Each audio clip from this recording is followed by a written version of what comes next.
नवंबर की ठंडी रात थी।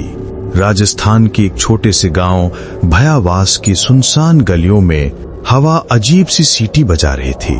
गांव छोटा था, लेकिन उसके अंदर छिपा राज बहुत बड़ा और खौफनाक था। यहाँ एक पुराना कौड़ियों वाला मंदिर था। लोग कहते थे कि वहां मनोकामना पूरी होती है, लेकिन एक शर्त के साथ, मांगो तो मिलेगा, पर चुकाना पड़ेगा अपने ही हाथों से। अरविंद और रिया अपने गांव भयावास में अपनी दादी के पास कुछ दिनों की छुट्टी बिताने आए थे। शहर की भागदौड़ से दूर दोनों के लिए ये सुकून भरे दिन होने चाहिए थे, पर उन्हें नहीं पता था कि ये गांव उनके जीवन का सबसे डरावना अध्याय खोलने वाला है।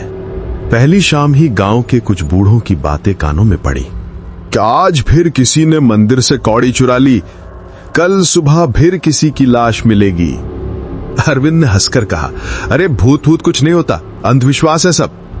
दादी ने उसे घूरते हुए जवाब दिया, यहाँ की हर कौड़ी किसी आत्मा की गिरवी जान है बेटा, इन्हें छूना भी मत। पर अरविंद की जिज्ञासा बढ़ चुकी थी। अगली सुबह अरविंद और रिया मंदिर पहुंच गए। मंदिर पहाड़ी पर था, टूटा फूटा, लेकिन उसके अंदर हजारों कौड़ियां रखी थीं।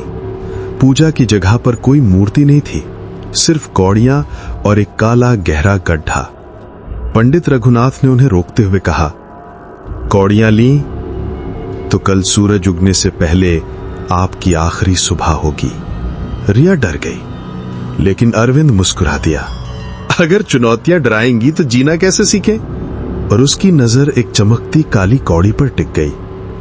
वो बिल्कुल अलग थी, जैसे किसी जीवित चीज की तरह दहक रही हो। पंडित चीख उठा, उस कौड़ी को मत छूना!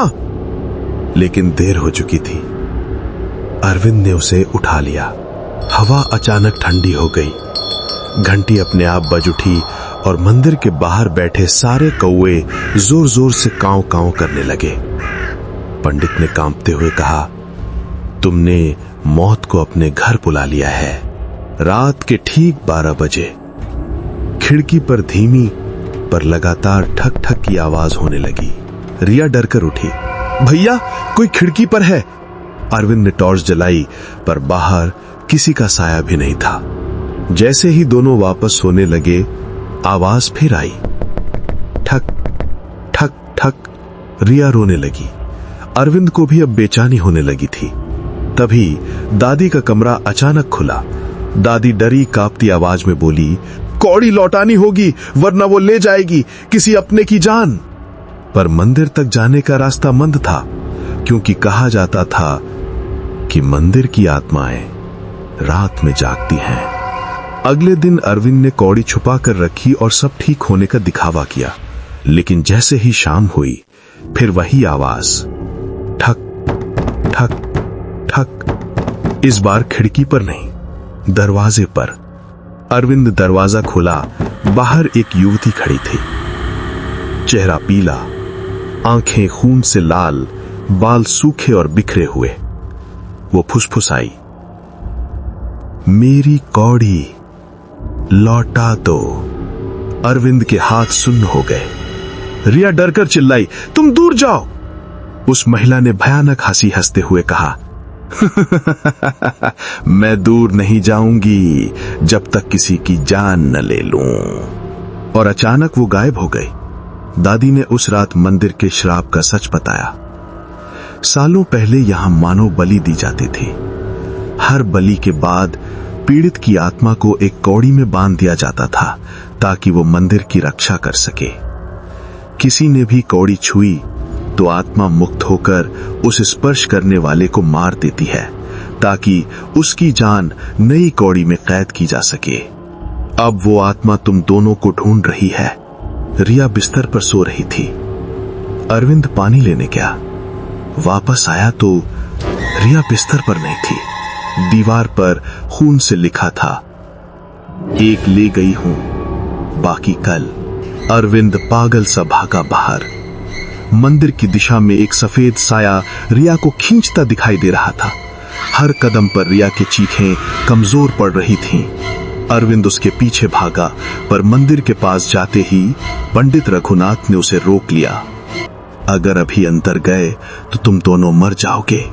पंडित ने कहा कि भोर आने तक उसे पकड़ कर रखना होगा, वरना रिया हमेशा के लिए खो जाएगी। अरविंद की आंखों में आंसू भर गए। उसने पंडित के पैरों में गिरकर कहा, प्लीज मेरी बहन को बचा लीजिए। पंडित ने एक काली डोरी और मंत्र दिया। आत्मा ने जिसे चुना है उसी के हाथ में उसे हराने की शक्ति है। अरविंद को उस काली कौड़ी को गड्ढे में रीति रिवाज से वापस रखना था, लेकिन मंदिर के अंदर वो आत्मा चौकन्नी खड़ी थी। रिया बेसुध पड़ी थी बगल में। आत्मा ने अरविंद की तरफ लंबी जीभ निकालकर कहा, कौड़ी छोड़ दे और अपनी बहन की लाश ले जा। अरविंद ने चिल्लाते हुए कहा, तू जो चाहे ले ले, पर मेरी बहन नहीं। आत्मा हवा में तैरती हुई उसकी तरफ झपटी। उसने अरविंद की गर्दन दबोच ली। दादी कांपते हुए मंत्र पढ़ रही थी। पंडित हाथ में दीपक लेकर आत्मा पर वार कर रहा था। कौड़ी जमीन पर गिर गई। आत्मा तुरंत उसकी ओर झपटी। अरविंद ने पूरी जान लगाकर कौड़ी उठाई और गड्ढे में फेंक दी। जैसे ही कौड़ी गड्ढे में गिरी, पूरे मंदिर में भूकंप सा कंपन हुआ। हवा काली हो गई। आत्मा चीखती हुई धुएं में बदलने लगी। ये श्राप खत्म नहीं हुआ, ये तो बस शुरुआत है। एक भारी धमाका हुआ और सब बेहोश हो गए। सूरज की रोशनी ने होश में लाया। रिया सुरक्षित थी। अरविंद ने चैन की सांस ली। पंडित बोला, तुमने श्राप को रोक तो दिया, पर खत्म नहीं किया। मंदिर के सामने जमीन पर एक नई कौड़ी रखी मिली, जो पहले नहीं थी। काली, ठंडी और खून के धब्बे वाली। दादी ने कौड़ी उठाकर अरविंद की हथेली में रख दी और बोली, अब ये तुम्हारी कौड़ी है। अरविंद डरकर पूछा, इसका मतलब? दादी ने धीमे से कहा, अब उसी आत्मा की नई कैद तुम हो। कहानी यहां खत्म नहीं होती। जब अरविंद और रिया घर लौटने लगे, पीछे मंदिर में घंटी अपने आप बजने लगी और दूर पहाड़ी पर वही लाल आंखों वाली आत्मा उन्हें देख रही थी। शायद नई कौड़ी के लिए उसे फिर किसी की जान चाहिए। क्या अरविंद अब श्राप की नई कड़ी है? क्या आत्मा फिर लौटेगी? किसकी जान अगली होगी?